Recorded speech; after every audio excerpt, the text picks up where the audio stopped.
दोस्तों, पुराने पेपरों के एनालिसिस के आधार पर हम प्रश्न पत्र बनाते हैं और जिसमें सभी प्रश्न आपके लिए महत्वपूर्ण होते हैं। नमस्कार, स्वागत है आपका हमारे YouTube channel only paper practice में।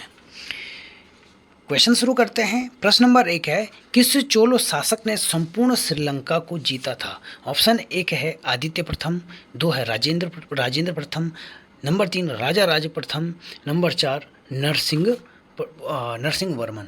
तो राइट आंसर हो जाएगा इसका ऑप्शन नंबर 2 राजेंद्र प्रथम। ऑप्शन नंबर 2 राजेंद्र प्रथम। अगर इस क्वेश्चन को देखते हैं कि जो चोल शासक अगर इसके इतिहास की बात करें, प्रारंभ में जो तीसरी शताब्दी थी वहाँ पे चोलों के उदय माना जाता है। जब इसका एक इतिहास मिलता है संगम साहित्य में। आपने देखा होगा दक्षिण भारत में जो संगम हुए थे, तो संगम साहित्य में वहाँ पे एक महान शासक करिकाल का उल्लेख मिलता है। अगर चोलों की वास्तविक अगर विस्तृत वर्णन भारतीय इतिहास में देखें तो वो 9वीं शताब्दी में मिलता है, जहाँ पे कि विजयालय एक शासक हुआ करते थे जिन्होंने 850 ईस्वी में चोल वंश की स्थापना की थी। आगे देखते हैं राजा राज प्रथम। यहाँ पे क्या है? राजा राज प्रथम। मालदीव उन्होंने क्या काम किया था? मालदीव समूह को विजय प्राप्त की थी। जो मालदीव है वहाँ को राजा राज प्रथम ने मालदीव को जीता था। तंजावुर में बृहदेश्वर मंदिर का निर्माण किसने किया था? राजा राज प्रथम ने। इन्होंने क्या काम किया था? तंजावुर में बृहदेश्वर मंदिर का निर्माण भी किसने किया था? राजा राज प्रथम ने। नरसिंह वर्मन द्वितीय, ये कौन थे? पल्लव राजवंश के राजा थे नरसिंह वर्मन। ठीक है, नरसिंह वर्मन कौन थे? पल्लव राजवंश के राजा थे। कांची का कैलाश मंदिर बनाया इन्होंने और महाबलीपुरम का सौर मंदिर का निर्माण भी किसने किया था? नरसिंह वर्मन ने किया था।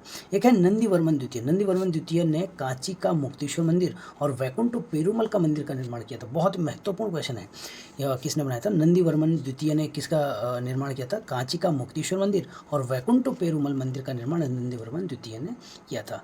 ठीक है, तो ये था इस क्वेश्चन का विस्तृत वर्णन। क्वेश्चन नंबर 2 है, मारवाड़ के राजपूतों और मुगलों के मध्य हुए 30 वर्षीय युद्ध में मारवाड़ी राजपूतों का नायक किसे कहते हैं?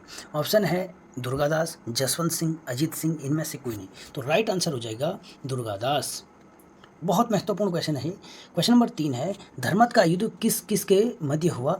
ऑप्शन है दारा सिकोह औरंगजेब के बीच, अकबर और बैराम खां के बीच, दारा सिकोह शाहजहां के बीच, औरंगजेब अजीत सिंह के बीच। तो राइट आंसर हो जाएगा ऑप्शन नंबर 1 दारा सिकोह औरंगजेब के बीच। क्वेश्चन नंबर 1 और 2 को हम लास्ट में चर्चा करेंगे क्योंकि बहुत महत्वपूर्ण क्वेश्चन है और बार बार एग्जाम में आते हैं ऐसे क्वेश्चन, तो लास्ट में चर्चा करेंगे। बहुत मज़ेदार है, कहानी है, क्योंकि दुर्गादास जो हैं आज भी राजस्थान में कहते हैं कि हे माँ पूत हो जन जैसा दुर्गादास। इन्होंने मुगलों से बहुत ही वीरता के साथ युद्ध किया और 30 साल तक भी जीतने नहीं दिया। आगे बहुत विस्तृत से इस पर चर्चा करेंगे। दूसरा क्वेश्चन नंबर 3 है, स्मरणार्थ लेख या मैकाले मिनट्स किसके द्वारा प्रस्तुत किया गया? ऑप्शन है डलहौजी के द्वारा, हंटर कमीशन, मैकाले या सनलर आयोग। तो राइट आंसर हो जाएगा मैकाले के द्वारा स्मरणार्थ लेख या मैकाले मिनट्स प्रस्तुत किया गया। देखते हैं इस क्वेश्चन को। लॉर्ड विलियम बेंटिंग जो गवर्नर थे, ब्रिटिश गवर्नर, उसके समय में लॉर्ड मैकाले को विधि सदस्य क्या कर दिया गया था उन्होंने? उसके समय में लॉर्ड मैकाले क्या थे? विलियम बेंटिंग के टाइम पे कौन थे? मैकाले क्या थे? विधि सदस्य थे। मैकाले विधि सदस्य थे और इन्होंने शिक्षा के लिए क्या किया था? एक समिति का गठन किया जो कि मैकाले मिनट्स के नाम से जाना जाता है। मैकाले ने क्या किया कि अंग्रेजी शिक्षा को प्रोत्साहन देने की बात की।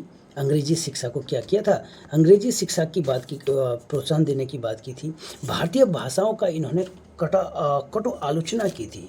मैकाले ने भारतीय भाषाओं की क्या की थी? आलोचना की थी। और मैकाले कहते हैं कि हम एक ऐसा भारतीय समाज बनाना चाहेंगे जो रक्त और रंग में भारतीय हो, लेकिन प्रवृत्ति, विचार और नैतिक मापदंड उनका अंग्रेजी हो।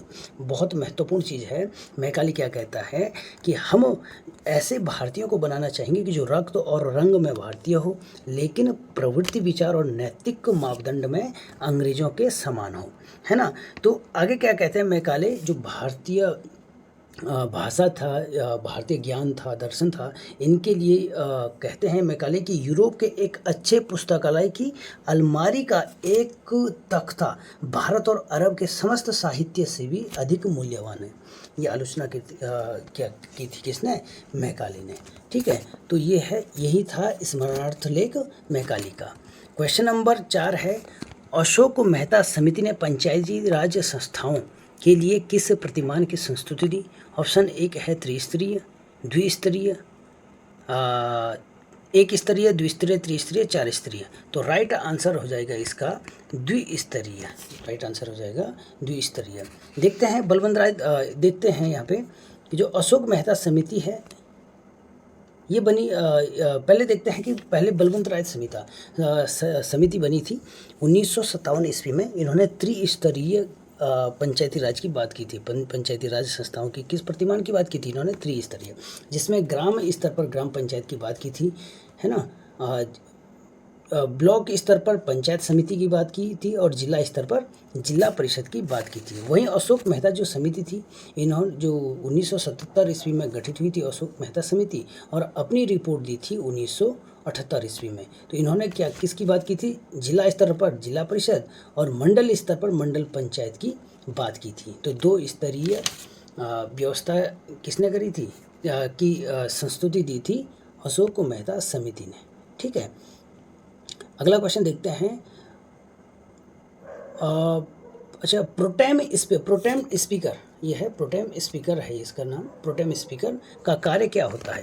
ऑप्शन एक है स्पीकर की अनुपस्थिति में सदन की कार्यवाही का संचालन करना, सदस्यों को शपथ दिलाना, स्पीकर का कार्य करना जब स्पीकर के चुनाव की संभावना न हो। ऑप्शन 4 है केवल सदस्यों के चयन प्रमाण पत्रों का चेक करना कि वह सही है या गलत है।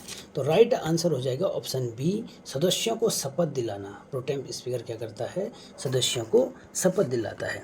क्वेश्चन नंबर 6 है, अनुसूचित जाति और अनुसूचित जनजाति के लिए एक राष्ट्रीय आयोग गठित करने का प्रावधान संविधान के किस अनुच्छेद के अंतर्गत किया गया? तो अनुसूचित जाति और अनुसूचित जनजाति के लिए एक राष्ट्रीय आयोग का गठन का प्रावधान किया गया अनुच्छेद 338 और 338 ए के तहत। ठीक है, तो क्वेश्चन नंबर 7 है, 101वां संविधान संशोधन 2006 के तहत कौन सा अनुच्छेद जोड़ा गया? ऑप्शन है 246 क, 238 बी, 34 ए, 35 ए। तो राइट आंसर हो जाएगा 246 ए। 201वां संविधान संशोधन है, यह किससे है? जीएसटी, जहाँ पे हम जीएसटी काउंसिल की बात भी करते हैं, है ना। तो ये 101वां संविधान संशोधन किससे संबंधित है? जीएसटी। ठीक है, और एक आर्टिकल कौन सा जोड़ा गया वहाँ पे? 246 को। क्वेश्चन नंबर 8 है, किस क्रम की चट्टानों में खनिजों की प्रधानता होती है? कुडप्पा क्रम की चट्टान, धारवाड़ क्रम की चट्टान, विंध्यन क्रम की चट्टान, गोंडवाना क्रम की चट्टान। तो इसके आंसर से पहले मैं आपसे निवेदन है कि आप फटक से अपने चैनल को लाइक करिए, शेयर करिए, सब्सक्राइब करिए, ताकि हमें भी प्रोत्साहन मिलेगा और अच्छे क्वेश्चन आपको हम लेके आएंगे। तो राइट आंसर हो जाएगा इसका ऑप्शन नंबर बी, धारवाड़ क्रम की चट्टान। देखते हैं इस क्वेश्चन को देखते हैं। कुडप्पा क्रम की चट्टान क्या होती है? कुडप्पा क्रम की चट्टानों के प्रकार हैं ये, धारवाड़, कुडप्पा, गोंडवाना, विंध्यन, ये सब। तो कुडप्पा धारवाड़ क्रम की चट्टानों के अपर्दन एवं निक्षेपण से, जो धारवाड़ क्रम की चट्टानें हैं उसके अपर्दन और निक्षेपण से किस क्रम की चट्टानों का निर्माण होता है? कुडप्पा क्रम की चट्टानों का निर्माण होता है। और कुडप्पा क्रम की चट्टानों की जो विशेषता है, वहाँ पे बलुआ पत्थर की प्रधानता होती है, चूना पत्थर मिलते हैं और संगमरमर मिलते हैं। तो क्वेश्चन ये भी आ सकता है कि संगमरमर, चूना पत्थर, बलुआ पत्थर किस क्रम की चट्टानों से की विशेषता है? वह है कुडप्पा क्रम की चट्टानों की। ठीक है, आगे देखते हैं गोंडवाना क्रम की चट्टान। गोंडवाना क्रम की चट्टानों में किसकी प्रधानता होती है? कोयले की प्रधानता होती है। विंध्यन क्रम की चट्टानों में भवन निर्माण के पत्थर की विद्यमान होते हैं। विंध्यन क्रम की चट्टानों में जो सांची का स्तूप है, लाल किला और जामा मस्जिद है। जामा मस्जिद में जो हमें लाल दिखता है ना, लाल किला हमें लाल दिखता है, जामा मस्जिद जो लाल दिखती है ये सामने से, तो उसमें विंध्यन क्रम की चट्टानों से क्या लिए गए हैं? पत्थर लिए गए हैं। ठीक है, क्वेश्चन नंबर 9 है, पोस्ट का पूरा रूप क्या है? Program on self test, power on self test, program on system test, program of system test. और तो राइट आंसर हो जाएगा इसका option number A, program on self test.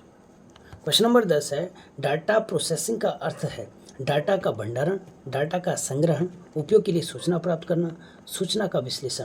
तो राइट आंसर हो जाएगा इसका सूचना का विश्लेषण।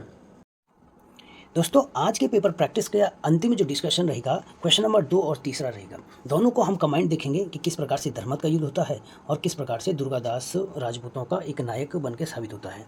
देखते हैं इसमें, जब शाहजहां अपने अंतिम दौर में था शाहजहां, तो उनके जो पुत्र थे एक का नाम था दारा शिकोह और एक का नाम था औरंगजेब।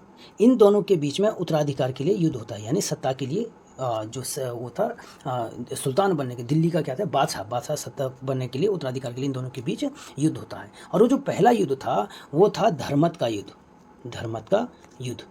वो हुआ था आपका 15 अप्रैल। धर्मत का युद्ध हुआ था 15 अप्रैल 1658 ईस्वी को, ठीक है, प्रथम युद्ध। दूसरा युद्ध इन दोनों के बीच होता है सामूगढ़ का युद्ध होता है। ये होता है आपका 29 मई 1658 को, ठीक है, 29 मई 1658 ईस्वी को सामूगढ़ का युद्ध होता है। लेकिन सबसे महत्वपूर्ण बात ये थी कि धर्मत के युद्ध में एंट्री होती है राजपूतों की। वो कैसे? धर्मत के युद्ध में जो दारा सिकोह की तरफ से लड़े थे, वो मारवाड़ का जो शासक था, बेसिकली मारवाड़ जोधपुर को कहा जाता था उसमें, तो मारवाड़ का जो शासक था उसका नाम था जसवंत सिंह लड़ते हैं दारा सिकोह की तरफ से। और जब जसवंत सिंह धर्मत के युद्ध में हारते हैं और जब वापस जोधपुर आते हैं तो कहते हैं कि जोधपुर जसवंत सिंह की रानियों ने, जो पटरानियाँ हुआ करती थी, उन्होंने जोधपुर को किले में आने से मना कर दिया था उसकी कायरता के कारण। आगे चलकर जब सामूगढ़ में के युद्ध में औरंगजेब को पूर्ण रूप से गद्दी हासिल हो जाती है, तो औरंगजेब क्या करता है कि राजपूत, यहाँ पे जो मारवाड़ का जो शासक था, जोधपुर का शासक, वो जसवंत सिंह के भतीजे इंद्र सिंह को बनाना चाह रहा था। और जसवंत सिंह का सेनापति उस समय था दुर्गादास। जसवंत सिंह का सेनापति उस समय कौन था? जसवंत सिंह का सेनापति था दुर्गादास। और दुर्गादास चाह रहा था, जो दुर्गादास किसको बनाना चाहता था? जसवंत सिंह के बेटे अजीत सिंह को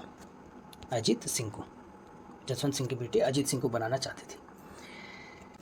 अब अजीत सिंह को जब लड़ाई होती रही, औरंगजेब और राजपूतों के बीच जब लड़ाई होती रही, तो उन्होंने अजीत सिंह को मुस्लिम धर्म स्वीकार करने के लिए कहा, लेकिन अजीत सिंह ने मुस्लिम धर्म स्वीकार नहीं किया। आगे चलकर 30 वर्षों तक अंग्रेजों और क्षमा चाहेंगे, मुगलों और 30 वर्षों तक मुगलों और राजपूतों के बीच क्या हुआ? युद्ध होता है, जिसे 30 वर्षीय युद्ध कहते हैं। और इसी 30 वर्षीय युद्ध में मुगल राजपूतों को नहीं हरा पाई, अर्थात औरंगजेब की सेना मारवाड़ के राजपूतों को नहीं हरा पाई, क्योंकि उनका जो सेनापति था वो था दुर्गादास। तो दुर्गादास ने अपनी वीरता का परिचय दिया और मुगलों को मारवाड़ जीतने नहीं दिया। इसी कारण आज भी राजस्थान में कहते हैं कि हे माँ पूत हो जन जैसा दुर्गादास। अगर बात करें औरंगजेब से पहले राजपूतों के साथ जो मुगल शासकों का जो संबंध था वो बहुत अच्छे थे। अगर आपको याद हो, मैंने पिछले क्लास में आपको बताया था, पिछले पेपर सेट में आपको बताया था कि शाहजहां की माता हिंदू थी। तो आप कमेंट बॉक्स में बताएंगे कि क्या नाम था उनकी माता का नाम, ठीक है। तो दोस्तों यही था आज का डिस्कशन। आप